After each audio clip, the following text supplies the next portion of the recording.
କାରଣ ମୁଁ ଏକା ଆସିଥିଲି କି ସାର୍ ଏକା ଆସିଥିଲେ ଏ ଦିବସ ପାଳନ କରାଯାଇନଥିଲା। ଏଇଟା ହେଉଛି ଭାରତୀୟଙ୍କର ବଳ।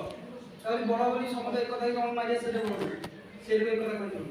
ସମସ୍ତେ ଏକତା ହେଇକି ସମସ୍ତେ ସାହାଯ୍ୟ କରିବା ସେଇଟା ହିଁ ଏକତା।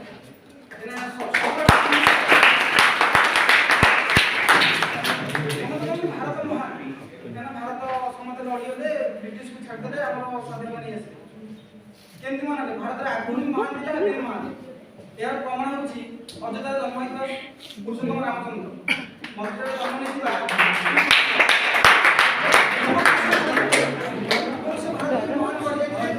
ବର୍ତ୍ତମାନ ଯେମିତି ଜନ୍ମ ହେଲେ ସେ ମଧ୍ୟ ଭାରତକୁ ମହାନ କରିବାକୁ ଆଗେଇଛନ୍ତି। ଭାରତରୁ ଆମେ ବହୁତ କିଛି ଶିଖିଛେ, କାହିଁକିନା ସମସ୍ତେ କହିଲେ କେବଳ ନାରୀ ଜାତି ହିଁ ଭଲ ଖାଦ୍ୟ ବନେଇ ପାରିବ। ସେତେବେଳେ ସଞ୍ଜୀବ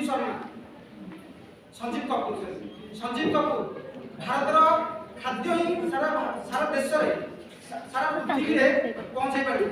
ଯେତେବେଳେ ଜଣେ ଗରିବ ପରିବାର ଜନ୍ମ ହୋଇ ଧନୀ ହେଇପାରିବ ନାହିଁ, ସେତେବେଳେ ଆମର ଜିଓ କମ୍ପାନୀ ମାଲିକ ସିଏ ଧୀରୁଭାଇ ଅମ୍ବାନୀ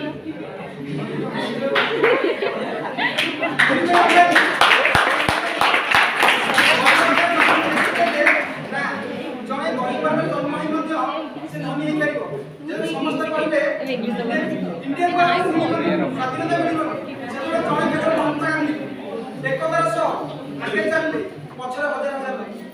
ସେଥିପାଇଁ ସବୁ ଏକତା ହିଁ ଦରକାର, ଏକତା ହିଁ ଆବଶ୍ୟକ।